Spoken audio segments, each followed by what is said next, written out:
Oh, well, hello there. Brother D here. I haven't done anything on this channel for a while, so I figured I'd do something.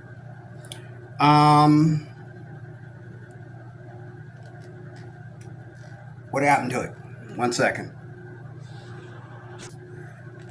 So last night, I decided to get back into my studies, into my Repertoire roadmaps by Fred Sololow. I have a lot of Fred Sololow material.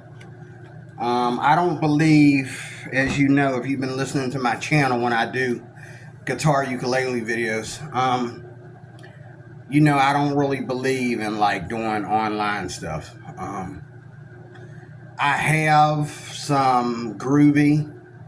I forget what his first name is. I have some of his stuff. The Groovy guy, the short guy with facial hair, looks like a older version of Wolfman or whatever, or looks like he's trying to imitate Wolfman or something. Groovy music. I have his Dulcimer course, which is pretty decent. I have his and what's bad about these CDs that my friend gave me, it's not groovy. It's the CDs that he put them on, so I wouldn't have to pay for them. He does a ukulele video. He does like a 3-part ukulele video that's very awesome. He does, there is like a lead guitar version on there, which he doesn't really teach you anything. He just shows you what he does. The Dulcimer videos weren't too bad either. He also has some lap steel stuff. And he just teaches you with what he has instead of what he needs to be teaching you with, okay? But he, I really appreciate the ukulele videos. He did teach me some things that Fred Sololow, the same guy, he also does, he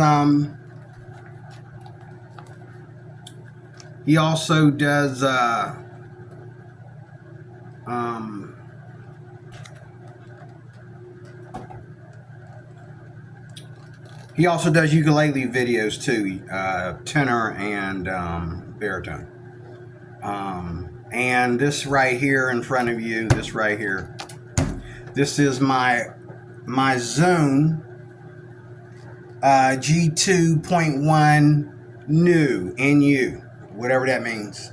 I've had this for like 10 years by now, I think, if not more. There's some quartz nonsense going on here. It seems like the more I play it, the more I use it, that's going away. But you know how quartz, after so many times, it starts to smear. That's what it's doing inside the interface here. But it seems like since I've been turning it on and playing it more often, it's starting to fade out, so that's good. But this is my processor. If you've been watching my channel, you also know that I don't believe in having individual pedals. Maybe a couple for extra backup if your board goes out on you or something like that. You have a distortion pedal handy. You have a chorus pedal or a what is it called? Phaser pedal or something like that handy to finish your show with. But I'm a processor man. I believe that the stomp box companies are ripping you off with making you pay $100 and some for one pedal and all like that, when you have to also learn how to mix those pedals in order to get the sound you want. And then you got to, in order to get different effects, you have to turn effects down and up and all like that. That's a bunch of BS to me, okay? Get out of here. I'm a processor man. The only processor that I ever had break down on me completely to the point where I couldn't use it live was my Boss ME10, which I would get again in a heartbeat if it wasn't so expensive. But out of the most expensive processor I had broke down on me after less than 5 years. It might have been 3 years I had, and I was playing it pretty good. I took it to church with me. I played it you know, at church practices, when me and my wife had a band and that, I played it. I took it out on the road with me. I let my kids borrow it. You know, I have a daughter that plays guitar. And somewhere in there one day I turned it on, and all I heard was this like crackling and ping-ponging sound that was coming on, like, you know, the thing was trying to make its own song or whatever. And I found out that it was done, you know. And so I started flipping through all the presets and that, nothing but that same ping pong sound with the static going on in the background, making all that racket. And the more and more I kept plugging it in and trying to find a way to fix it, reset it or something, the worse it got. And when I called Boss Roland to see about getting it fixed, they said that I would have to pay a fee. I believe they told me to send it in. And then when they got done fixing it, they would let me know what it cost. It was going to be pricey, and that they can't let it sit there forever. You can't just let it sit there. And so I really didn't want to get into all that. I went to Guitar Center. I went to different places. And they did not want to fix it. So if you know something about getting these new state-of-the-art models fixed, you let me know. To me, I think they should be fixable just like our guitars are fixable. They should be just as fixable, because this is our gear. This is how we go out on the road and evangelize and minister to people and so forth and so on. This right here, as you know, you already know, I just cleaned it up and shined it up real good. This right here is my baby. This is my Schecter Diamond Series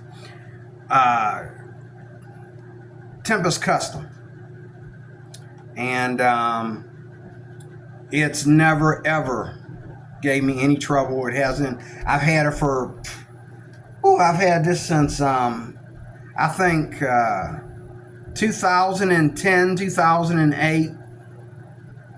I know it was right after my divorce that I finally took this off of layaway. I think this is old as like 2005 or something, this guitar. I know it's in the early 2000s. I know that. Somewhere between 2005, 2010. 2010 was a big time in my life, where I had some crossroads and I had time for all this stuff that I don't have now. But that might have been when I got this out, either that or 2005. But I've had this at least since 2005. Okay. And it's just been a blessing. Wait. I came here in 2015. Yeah, somewhere between 2005, 2010, I got this off of layaway. And it was only like, with tax and everything, it was $500 and some dollars. But I didn't have no money, and I think it was Guitar Center, I'm pretty sure this was Guitar Center. And when I went to get this, it was the last one they had left, because they were selling this as a, they were trying to sell this and see what they could get for it. For some reason, it's not a popular guitar. It lasted about, it was flowing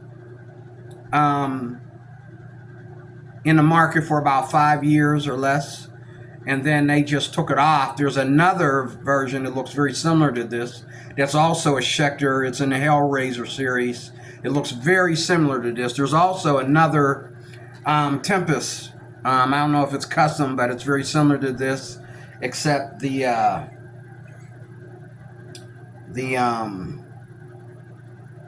what do you call it?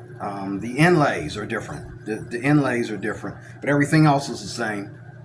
And that came after this as a continuation of this, and it only lasted like a year or so. But if you go onto YouTube, you'll find out that neither one of these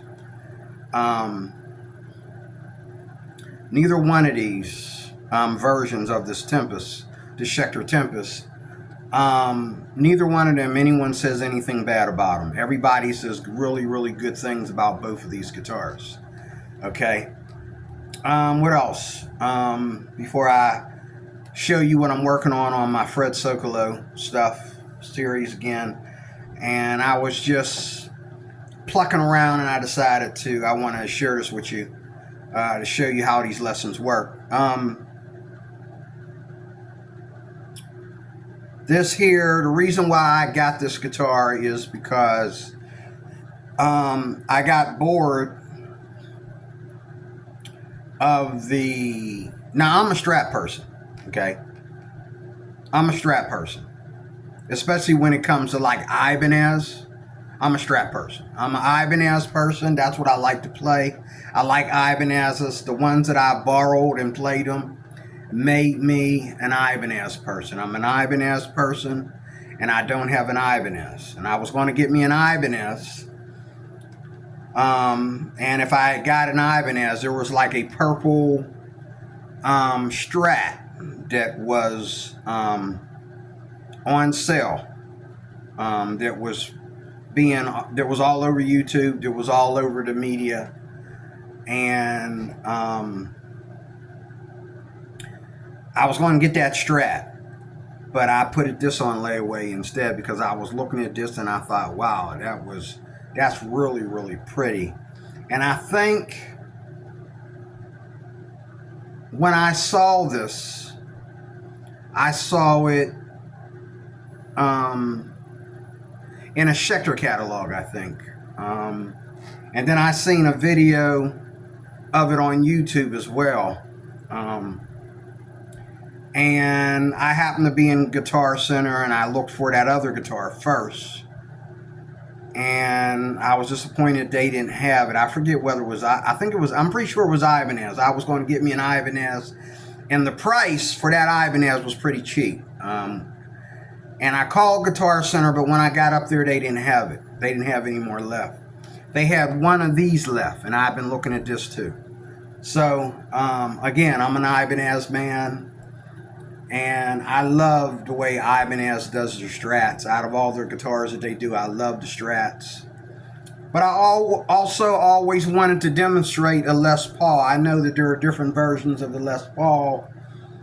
And I know Epiphone Les Pauls are different than Gibson Les Pauls. And I know that some Les Pauls are lighter than others. Some Les Pauls, like here, the tension in that, the string situation is further back, so that when you play, my first Les Paul that I almost bought years ago, money was good.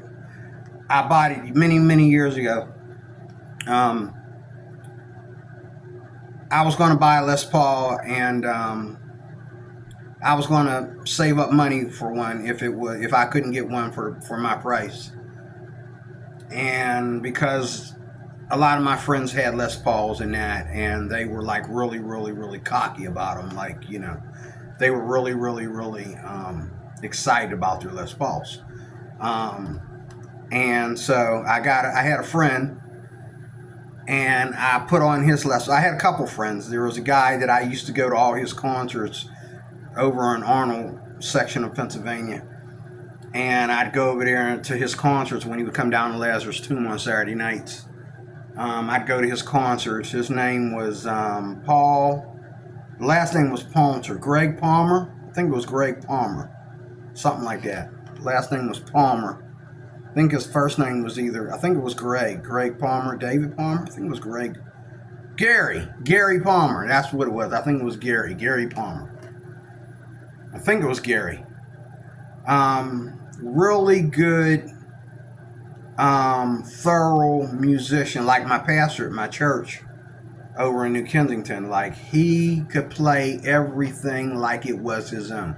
If he played a blues song, it was like he wrote the blues. He was the leader of the blues. If he wrote a rock song, he played a rock song, it sounded like he was the leader of the blues. I mean, of the rock and roll. You know, if he did whatever he did, he was a master at it. And he played with other people, but he played better by himself. He would get there early and set up a piano sequencer and a piano, and the piano is plugged into the sequencer. His bass, he would have like a sequencer with his own bass lines on it and all like that, and he would get up there and play by himself. And sometimes he would invite other people, like a bass player, to play with him or whatever, but most of the time he got to the point where he played by himself. The main reason why he wanted a band was because he figured, you know, he just wanted to get other people involved in the ministry with him, and he wanted women to sing for his band instead of him singing his own songs. He wanted women to do all the songs, and it didn't work out. People couldn't keep up with him, first of all, and they couldn't do the songs the way he wanted them done, and then also he couldn't keep nobody to sing for him and all like that. Every time he got people to you know, play for him or whatever, they were all together. So when one couldn't do it, they all couldn't do it. They all left, you know. But Palmer, that was my buddy. He's still one of the greatest that I know locally. That's never done an album. He's done his own CDs. To where you could purchase. As a matter of fact, I think I have a CD of his somewhere around his house. He purchased his own CDs that you could buy for $1, with his tracks on it of him playing, like, you know, tracks to different Christian songs and stuff and all like that. But that's that. This Schecter comes in like 4 colors. You can still get these. Getting them brand new might be, you know, hard to do. I love this guitar so much. What I'm going to do one of these days is I'm going to have my own version of this guitar made strictly for me. The distance between here and here I would like to be smaller. The body shape, I think, can stay exactly the way it is. But I want the body to have more wood in it. You know, I want to feel the wood. I know there's wood in here, but I want to feel it. I want to feel it. This maple top, all I feel is the maple. It's really thick. I would like to feel the wood. Okay, like my old guitars. They were laminated like this, and they had covers on them and that, but you could feel the wood, you know. I want to feel the wood. This is actually really, really dipped in maple. I mean, like this guitar feels like they dipped it in maple for a long time and then put it in the freezer to make sure the maple stuck. It's like maple candy right here, man, you know. It's maple all the way around. I mean, it's really maple. Maple cap. And all these years I've had it, I thought I was getting a little scratch up here like I did on my favorite guitar that I bought when I first started learning how to play a little bit. I thought I was getting gouge up here, and I was like, oh man, there it is. And then last night, or the night before rather, I cleaned this down with leather oil, and I cleaned the strings, even though the strings aren't that old, I think. I've changed strings on this guitar more than I've played it. But they did collect a lot of dust because I've been letting it sit. It's been sitting for I don't know how long.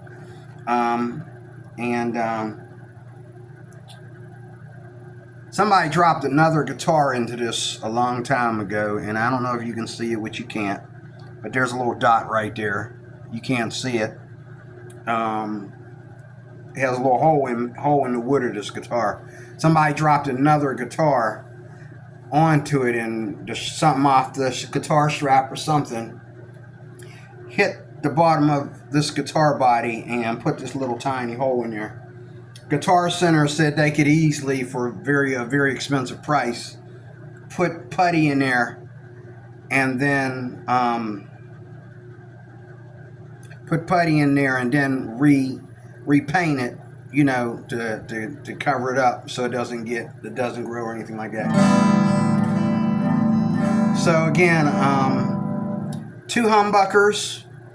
It has a coil tap, 3-way selector switch, the typical Les Paul stuff with the addition of the coil tap. Okay, this is additional Les Paul stuff.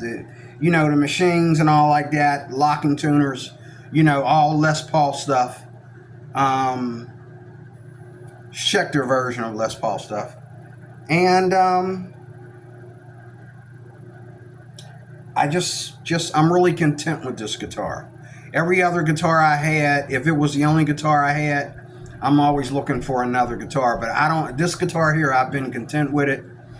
And most people that have it are content with it. There's some people on YouTube that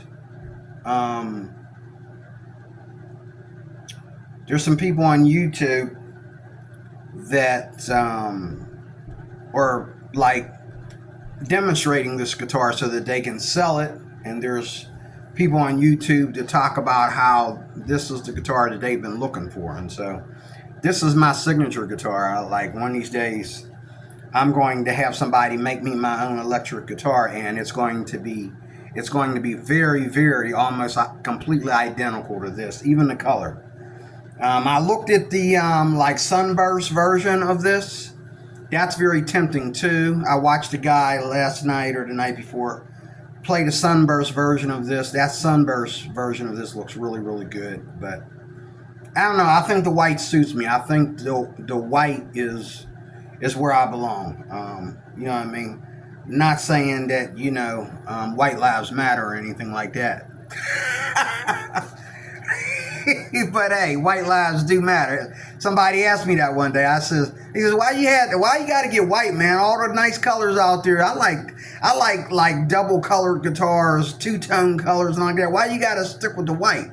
I said, because for this Schecter, number one, the white really looks good on this Schecter. Okay, I've turned down a lot of white guitars, and I had another white guitar back in the day, but this really suits the Schecter. I mean, like, this is Schecter. This is the Tempest Custom, the white. Okay, to me, it ain't a Tempest Custom if it ain't white. Okay, the second reason is, I told him, because white lives matter. And he was a white dude. He was like, that's kind of racist, but that's the point. Okay, but I really like this guitar, and so I haven't seen you guys while I haven't done anything on this channel in a while. One of the things I'm excited about is that I just discovered what kind of picks I use. What is this? This is Jim Dunlop. Jim Dunlop. This is Jim Dunlop pip. No wonder it's no nice. This is a hard pick. You can't bend this without really, really, really, really, you know. And all these other picks, like these lighter ones, these lighter picks like this one here, you play it for a while, it starts to bend. And then you go to play, and you're not playing what you were playing yesterday because the pick is slightly, you know. And the other thing is, like, when I play, to keep from being too loud,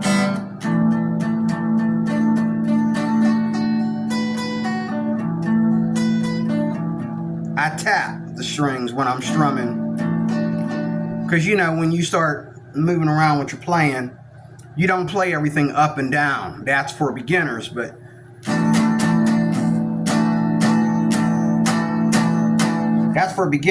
when you actually get into playing, if you look how people play, they play and then they start tapping.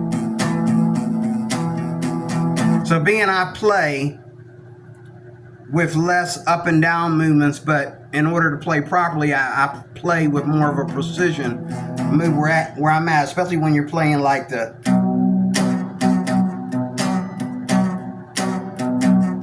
C5s or the 5 chords.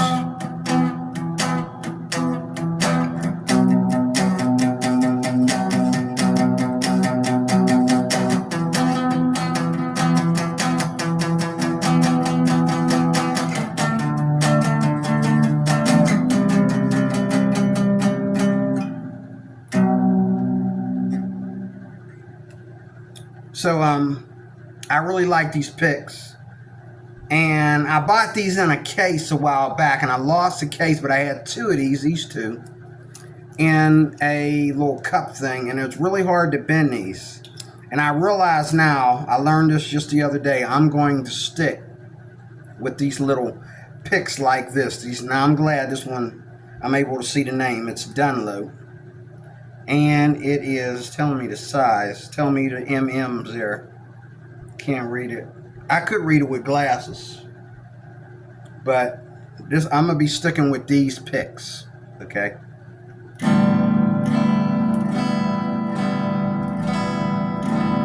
The amp I'm using is a Line 6. It's a average size amp. I don't think it's a twin. It's a nice amp, but I don't like it. I can't stand it. I'm ready to give it away. I would like to trade it in for a good practice amp. It's a little bit bigger than a practice amp. I had to really tweak it in order and shake out all the shorts in it or whatever, bypass all the shorts in order for it to play anything for me. Okay. But let me get on with this. Fred Sololow, Fretboard Road Maps. If you're looking for a good, Fred Sololow's old. He done got old on me. Okay. As soon as I see Fred Sololow anymore, all I see is his white hair. You know Fred Sololow because of that fancy hat. But that's my teacher. I have in this cupboard right here a whole collection of his stuff. And Fretboard Road Map is just the beginning of what he can teach you. But a lot of you guys, you figure you can learn stuff better online, and then the next thing you know, I see you doing YouTube videos, and you don't even know how to play Amazing Grace. Huh? Am I right? You only know how to play Gent or something like that, and you only know how to play a few songs, and you think that means you're supposed to be a YouTube prodigy and get on YouTube and play all the stuff, but no, you're not. Okay? This is something I threw together to demonstrate Fred Sololow.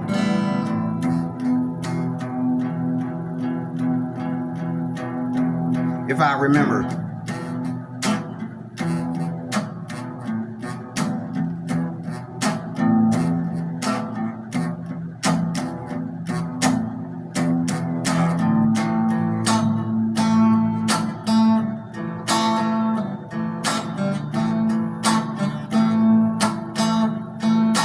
I got to remember where I want to play my lead.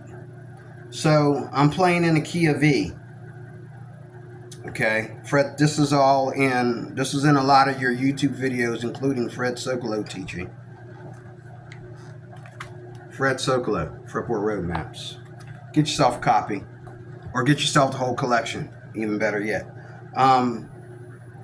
So I'm mixing. Fred Sololow doesn't really start you off on the basic chords. He starts you off on intermediate. Now, he just did a Fretboard Road Map book called Beginning Guitar. Okay? But I know these chords. I knew the basics of playing the guitar before I met Fred Sololow.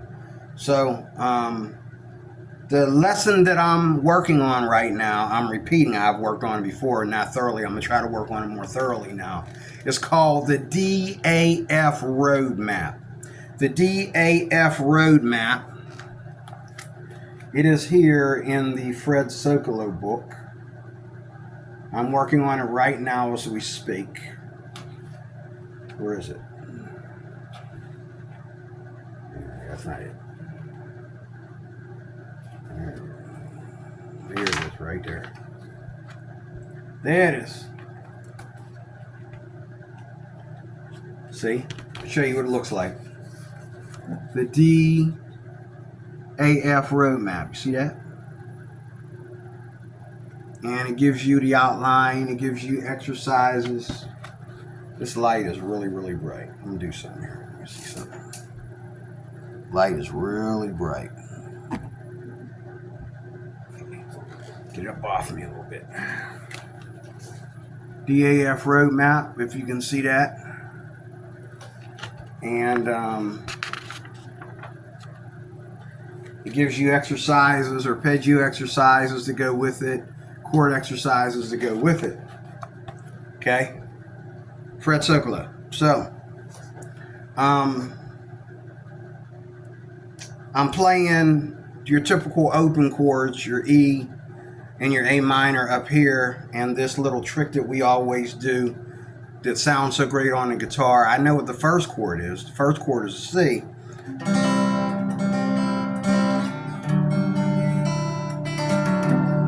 Okay, very beautiful chord. There's a name for it. People teach it to you and don't teach you the name of it. So I'm just mixing that because I play it all the time. I'm mixing that with what Fred Sololow teach me. So we're in the key of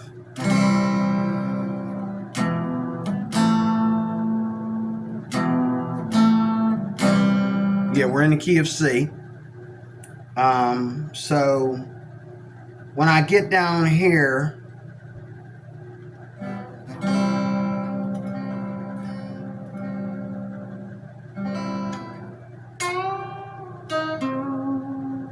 actually it's better if I play because when I go down,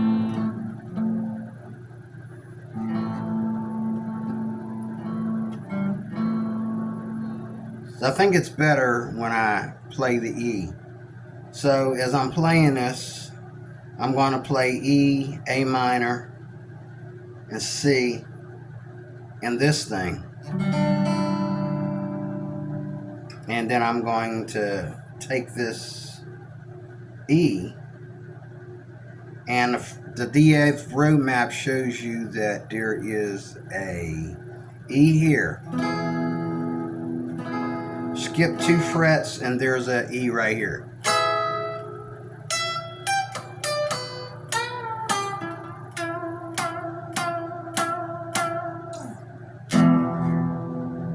And there you are.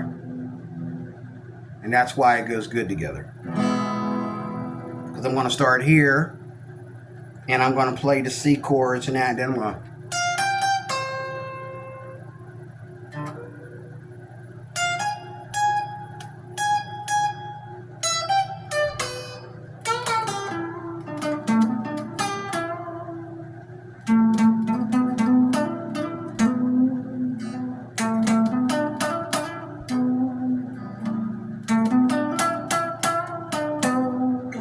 okay. So I'm just going to run through this real quick just to show you, give you a demonstration on what it's like to practice Fred Sololow stuff. Okay, so here we go.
is a really soft chord.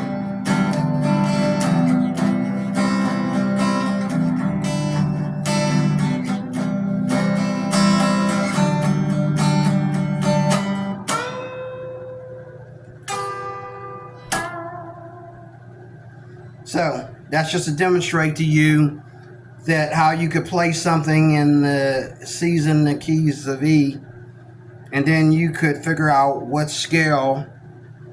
And the reason why I know this is the E. I don't even know. I know that when you use the F formation, you have a blues pentatonic, minor pentatonic blues scale down here, and you're playing some kind of 5 chord right here. I don't know the name of it, but you're coming down here. The leading chord is E. That's the leading chord. The leading chord is E.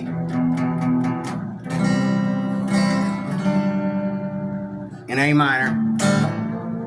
So all those are in the key of E. Okay? If you look at the scale, there are no sharps and flats. But this here is this beautiful chord right here, we don't know the name of it is. Even your guitar teacher doesn't know what the name of it is. You could do the math real easy, just look at your theory, but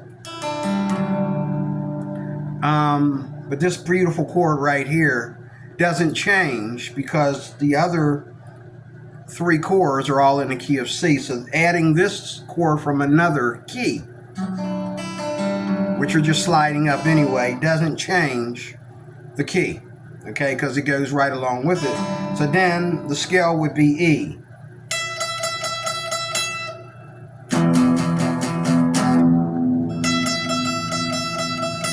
DAF roadmap, so let me see, I'm here in E.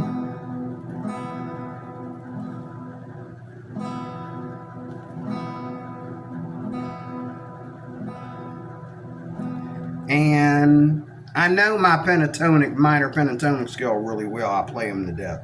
And I only know the formation. Now there's another key here, because we have a C here. C, D, D sharp, E. We have one here too. Well, this would be the E major pentatonic, which slides right into the minor. So there's so many things you can learn. Fred Sololow, you gotta get his books. Those of you that are still strolling around YouTube and trying to find a good lesson to help you with your guitar, stop! Listen to me. Fred Sololow he's old. He's not paying me or nothing. I'm telling you, you need to get his stuff. He's got so much stuff. One of these days, I'm gonna make some copies of his books. Matter of fact, he's got a catalog in the back here. Here's the catalog back here. Well, no, this is mostly Hal Leonard stuff, because his book is by Hal Leonard. I have in one of my books, here's a picture of Fred Sololow right here. That's a picture of him right there. And that is a young picture. He's old now. That was when he first started selling his products. He just copied that picture out of, he's still alive, but he's old. And you can find him on YouTube now doing a lot of ukulele videos, as well as doing like regular acoustic guitar videos, but he's old. He's up there. I'm pretty sure he's a little bit older than me. That's old. A little bit older than me, that's old. That's over the hill, brother.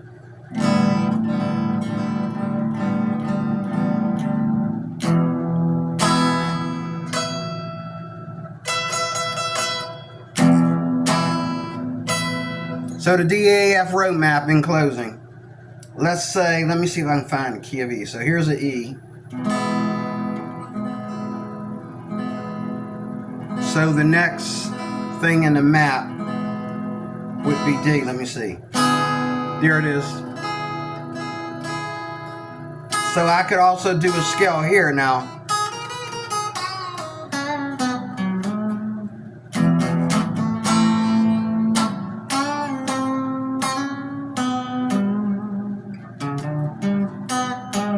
I don't play that one because I'm not really well versed into it. I'm really versed in the F formation.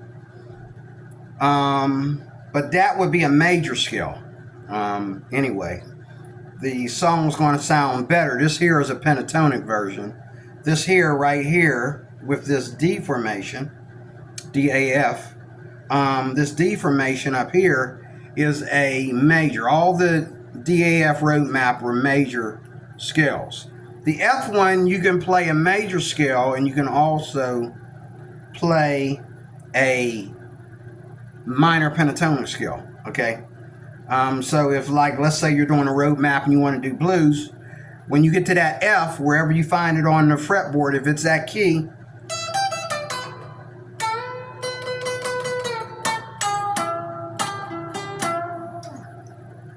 you know, wherever it's at. So yeah, so I found an E here, which is open. Then I find, see how it just goes up? You find there, D, and then you want to go to A.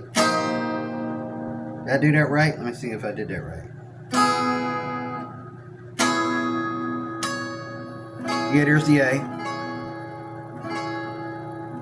That seems like an E. Hold up. Oh yeah, that is E. E. And then it takes you to where I was just at. Skip 2.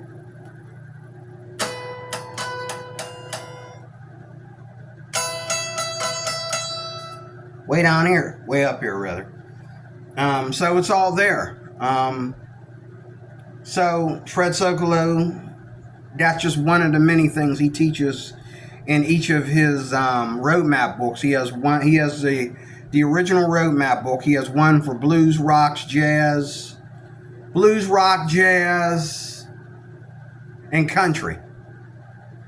The country is the only one I don't have, but I have the jazz. I have the blues, and I have the rock, and I have the original Repertoire roadmaps. So my guitar journey right now, to get me back to where I was at and get me better than where I was at, is to start off with the original Repertoire roadmaps and go through my other books, the blues and the rock and the jazz, and just, that's going to make me a very, very well-rounded guitar player. How do I know that? Because I played his stuff out. When I was in church and they asked me to join the band, because I just did stuff like, you know, I would get up there with an acoustic and I would play. I don't even play acoustic no more, but when I first started out, I would play an acoustic.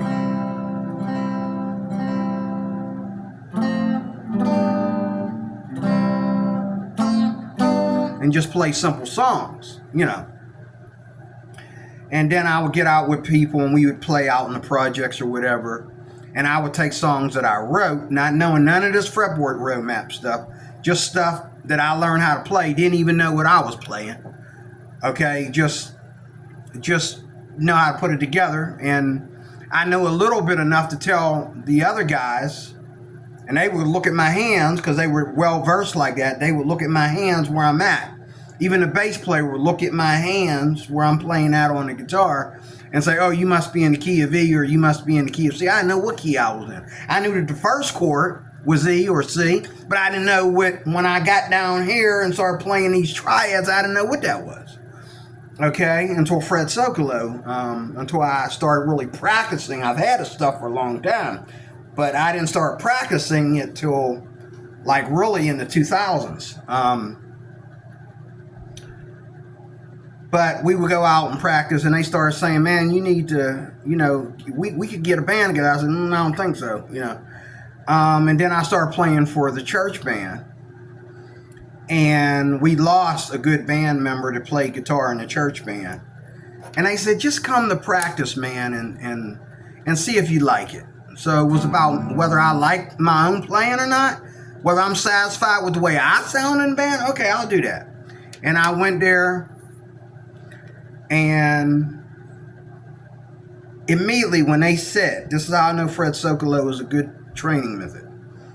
The minute that they said that, I went home and I quickly looked at some of the Fred Sololow stuff that I was working on and, try to get all this in my head. And when I got up there to play with the church, this is what motivates you. I got up there to play, and I only knew like one or two scales. I knew like one major scale and one pentatonic scale that I could move up and down the neck. I only knew one. So, if you said A, I only know how to play right here, and I only know how to play pentatonic. I didn't know any major scales. I only knew pentatonic. So if you said A, I'm going to be right here. You pop a string, I'm in trouble, okay? I only know this right here. And if you said E, I only know like how to play certain notes up here, and I know what notes not to play up here. I didn't really know the E scale or the major scale. I just know there's notes up here. Okay, same thing with C. Okay. And this here right here, this is F, G, A. Okay. B.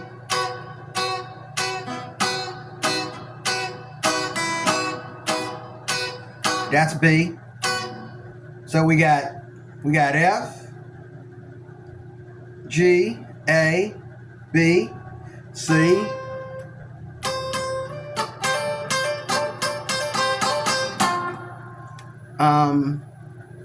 We got all these scales here. Fred Sololow shows you an F formation, like you know how to play an F chord. All these can be turned. All these are scales. All these are scales. So this here, if I put my hands up here by the F chord, there's a F scale. There's a F minor pentatonic that goes with that. There's also a major pentatonic that goes with that. If I go up here and I play G, minor pentatonic to go with that, also a major scale and a major pentatonic to go with that. Same thing with same thing with the A, the B, the C. Okay. Okay, the A. Okay, this is A. I just figured out I skipped a note. A, B, C, D. Right here, D. If the, what is this? This is 10th fret. 10th fret. This is the D minor pentatonic.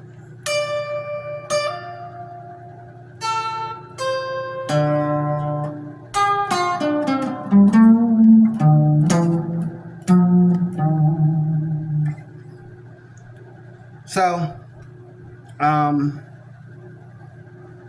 when I was in the band, the church band, and I realized that Fred Sololow got me out of a ditch, I immediately went home and I started looking at my other scales and stuff like that I could use in the kind of music that we play at church.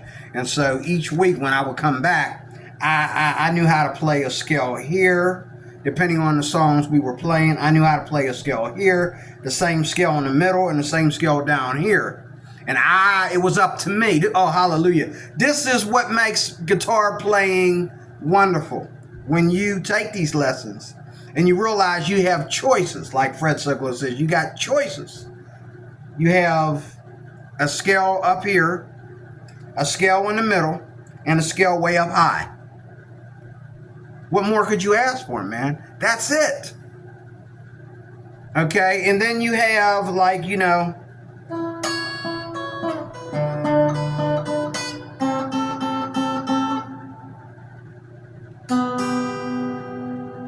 me do that again.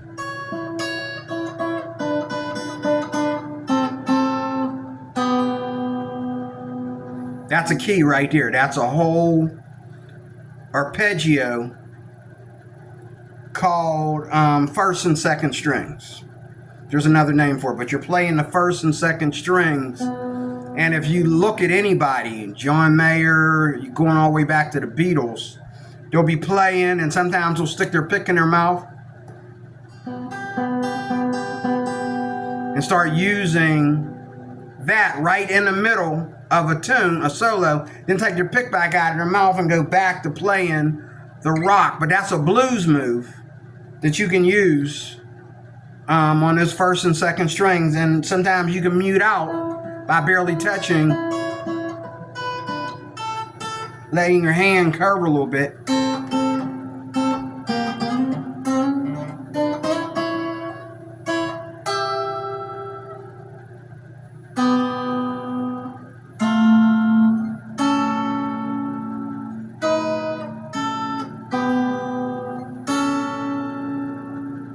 I think that's the end of the key right there, because I went all the way up here.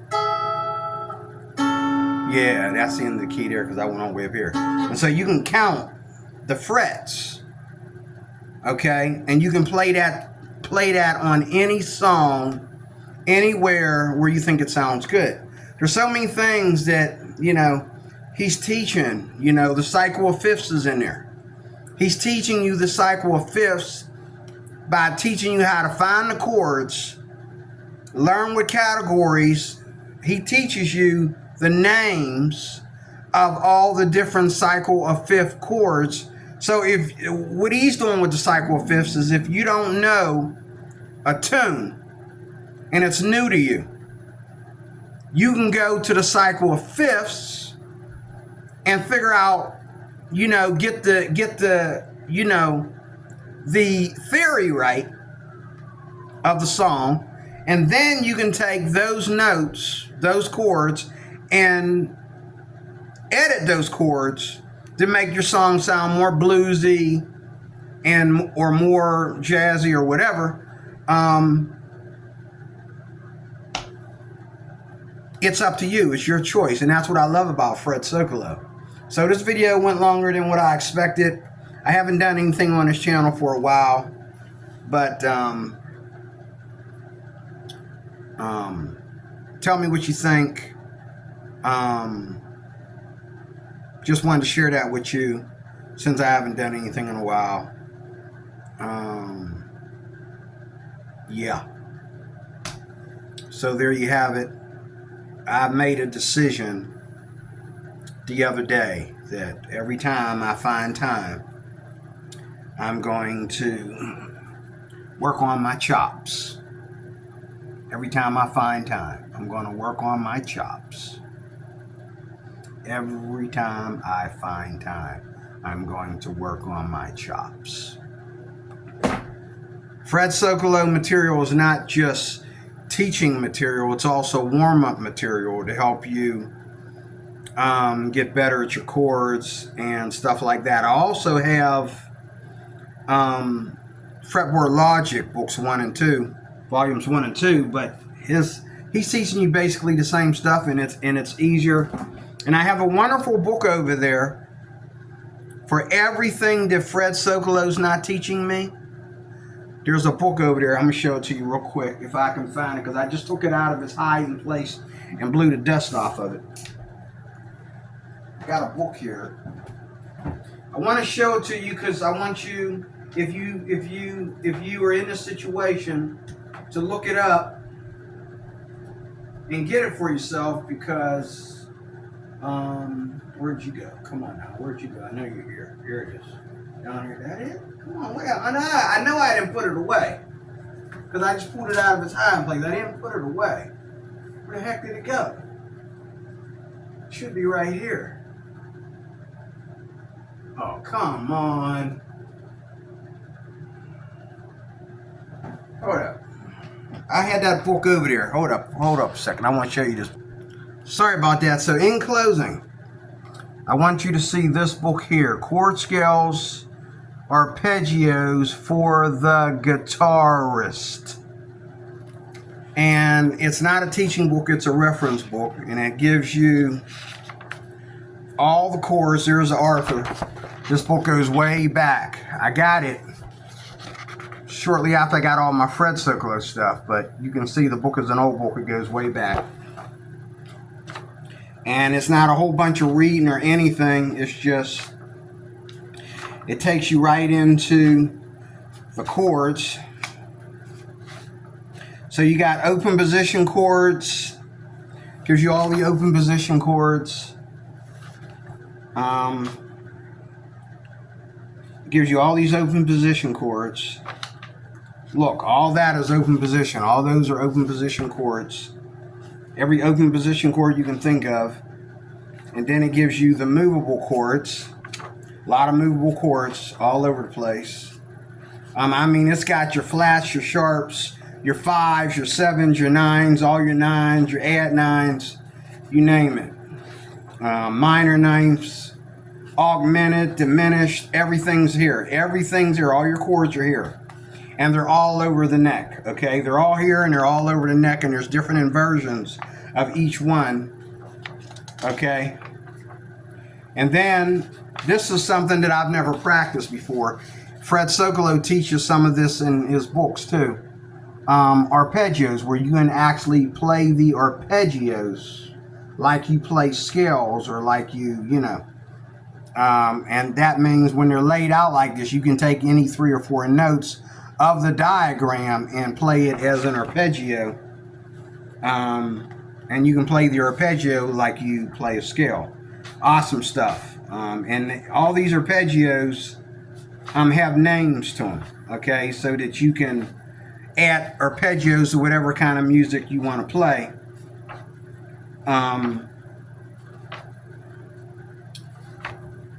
And then we get into a lot of arpeggios, augmented arpeggios, dominant 19. Oh, wait a minute, I passed the scale, Vicky. No, it isn't. No, those are arpeggios. Okay. Dominant 19. And then we get into scale theory, and we get into the scales. And when we get into the scales, we have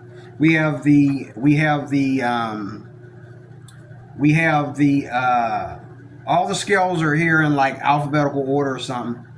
We have the major, scales, and it gives you different positions, and you know them by the root, okay? We have the natural minor, the harmonic minor, the melodic minor. We have all the modes.